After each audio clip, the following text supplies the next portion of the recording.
Welcome to Be.Live. Be yourself and live your purpose. Today, you will be listening to a summary made by our friends in Google from episode 1 to episode 10. I hope you like it because it's an interesting take to the past first 10 episodes. So again, if you like this, you can share and you can like this podcast, Be Yourself and Live Your Purpose. Have a listen. Okay, so if you're looking for a shortcut, maybe not a shortcut, but a faster way to really grasp how to live a more intentional life, you're definitely in the right place. We've gone through a whole stack of sources, basically a roadmap for personal growth, and we've pulled out the core system, how you move past that feeling of self-doubt, the internal confusion, and actually step into consistent, focused action. Yeah, we've synthesized material that covers, everything. From figuring out your basic values right up to the daily grind, frankly, of building resilience and keeping momentum going. Our mission today is really to hand you that framework so you can cut through the noise and start using these ideas right away. Okay, let's unpack this then. We absolutely have to start with the big one, the concept everyone seems to overcomplicate: purpose. And our sources are really, really clear on this. It's not some, mythical lightning bolt you just wait around to get struck by. Exactly. If you think purpose is some grand, far-off aspiration, you'll basically never feel like you've arrived. The sources redefine it quite beautifully, I think. Purpose isn't something you stumble upon or find eventually. It's defined as mindful daily steps. It's about being intentional with how you live today. Real, grounded, present-day action. Okay, I get that shift and I appreciate it. But doesn't defining purpose as just daily steps, doesn't that risk making it feel a bit, mundane? How do we make sure those steps are actually moving us towards something meaningful, not just, ticking off boxes on a list? That's where the compass comes in. Think of it like this. If purpose is the daily journey, your core values are the navigation system. They're your non-negotiables. Principles like, say, integrity, authenticity, maybe creativity or peace. These shape how you react, how you respond to the world, especially when everything outside you is constantly changing. So why is nailing down these values so critical for being consistent? Because when your choices, your decisions, actually line up with your values, clarity just follows. You naturally stop chasing things that just drain you. You're not wasting precious energy on goals that deep down kind of clash with what you hold most dear. If you truly value peace, you'll probably stop taking jobs that force you into constant conflict, right? That makes sense. So how do we actually find these, deeply personal guides? The sources give two really practical ways to discover them. Yeah, they do. The first is to recall your peak moments. Think back to times in your life when you felt this deep sense of fulfillment or pride or just absolute peace. Those moments. They tell you which values were being honored, which ones were really feeding your soul. And the second method, which honestly often surprises people more, is to identify what really upsets you deeply. Wait, hang on. Why does getting angry or really frustrated, why does that reveal a core value? Because the intensity of your reaction often points directly to something you believe is fundamentally true about the world or about yourself. When one of your core values gets violated, let's say fairness or integrity, it doesn't just annoy you slightly, it triggers this immediate, almost primal response. It feels like an attack on your identity. So if you get absolutely furious when you see someone treated unfairly, fairness is probably pretty central to who you are. Wow. Okay. That totally reframes frustration. It's not just a negative thing. It's like critical feedback from your inner compass. But even with a clear compass, the path forward is, it's never perfectly smooth, is it? Once we sort of establish our values, the first big hurdle we hit is usually that internal static. Let's talk about self-doubt and that paralyzing fear of failure. Right. Self-doubt. The sources identify it basically as the voice of lies. It's often rooted in past failures, maybe hurtful comments someone made, and it's constantly whispering things like, I'm not good enough, I'm not worthy. It's maybe the most destructive internal critic because there's this quote in one source that just hits hard. Doubt kills more dreams than failure ever will. Oof, yeah, that quote really stops you cold. So if doubt is the ultimate dream killer, what's the antidote? What's the mechanism? Why does action work when just thinking about it or analyzing it doesn't seem to cut it? Well, according to the sources, confidence isn't something you're just given. It's something you build. through repeated action, even tiny steps, baby steps. But the real leverage, the real power, comes when you anchor that action to your why, to a purpose that's bigger than your own discomfort. For instance, if you're trying to build a business, not just for money, but maybe to break generational patterns of scarcity in your family, that huge why makes the daily fear of, say, rejection seem smaller. The purpose has to feel larger than the what-ifs. That leads us right into the fear of failure itself. Our material makes a really critical distinction here, one that helps you avoid mixing up your identity with an outcome. Absolutely crucial. The material insists very clearly that failure is an event. It is not a label. The deep fear usually isn't the failed test or the project rejection itself. The real danger is the story we attach to that event, that interpretation that attacks our very identity, like thinking, okay, I failed that presentation, therefore I am a failure.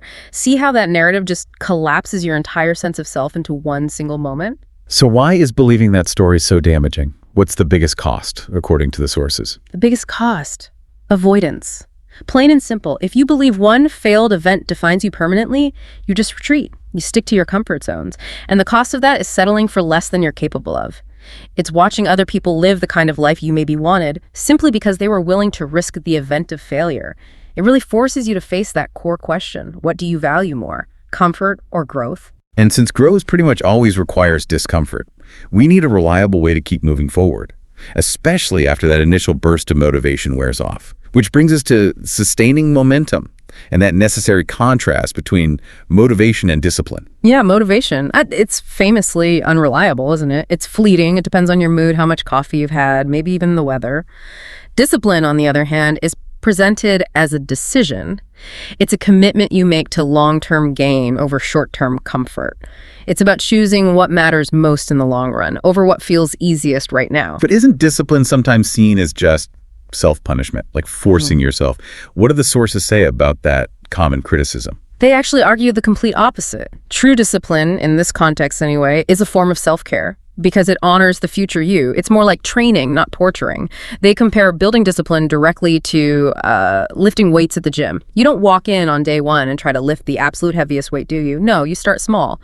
Maybe just 10 minutes of focused, dedicated work on something. Start light, build consistency. Makes sense. Exactly.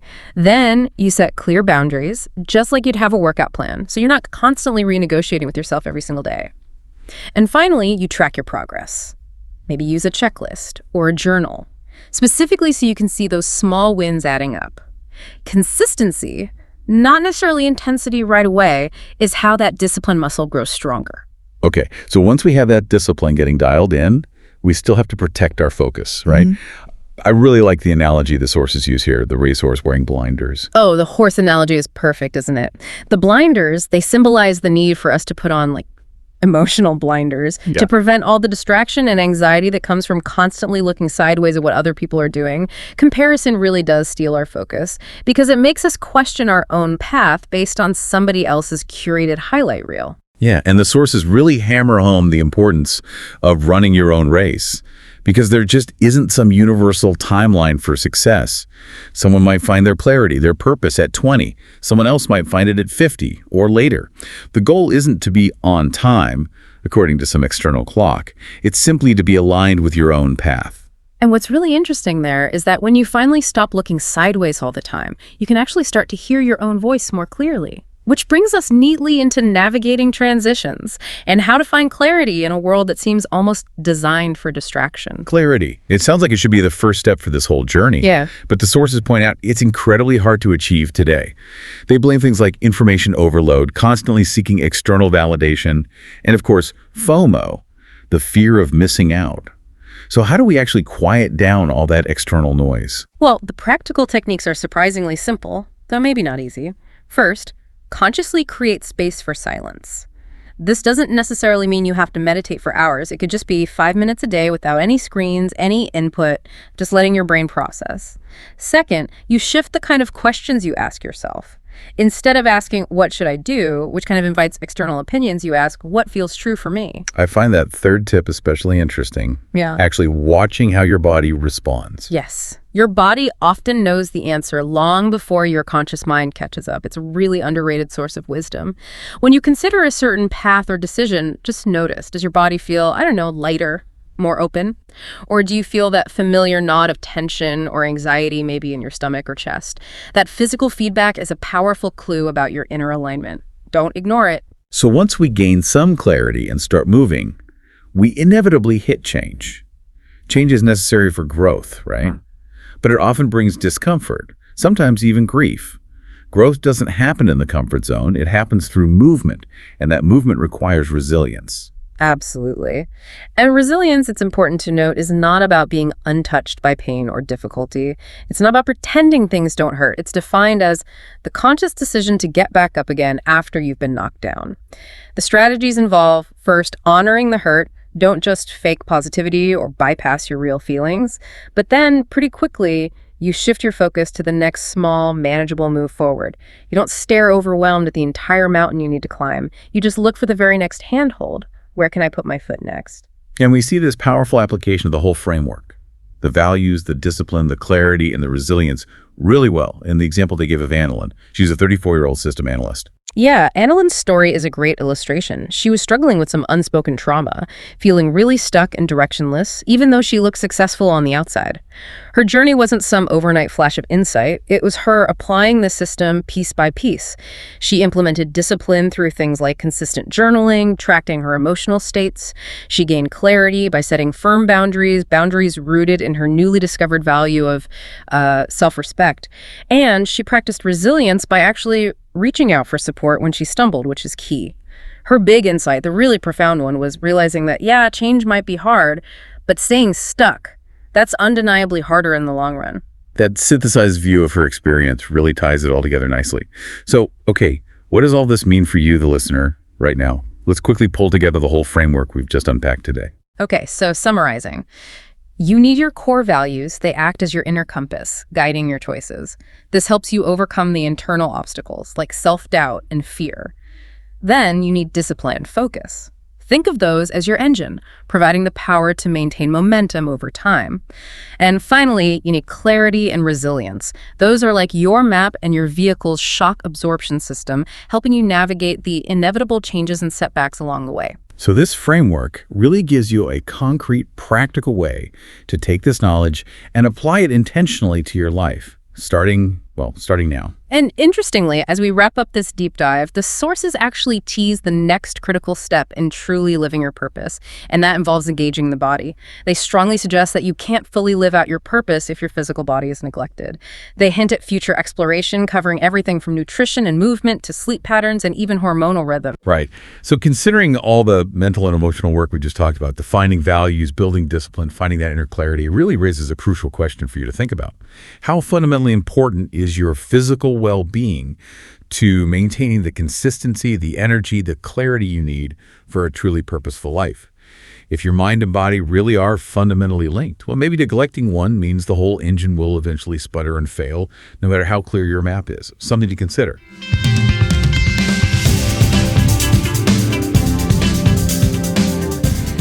Thank you for listening, and see you next week for another summary of episodes 11 to 22. Again, thank you for listening. This is Rocca Cruz of Be Yourself and Live Your Purpose podcast. Have a great day.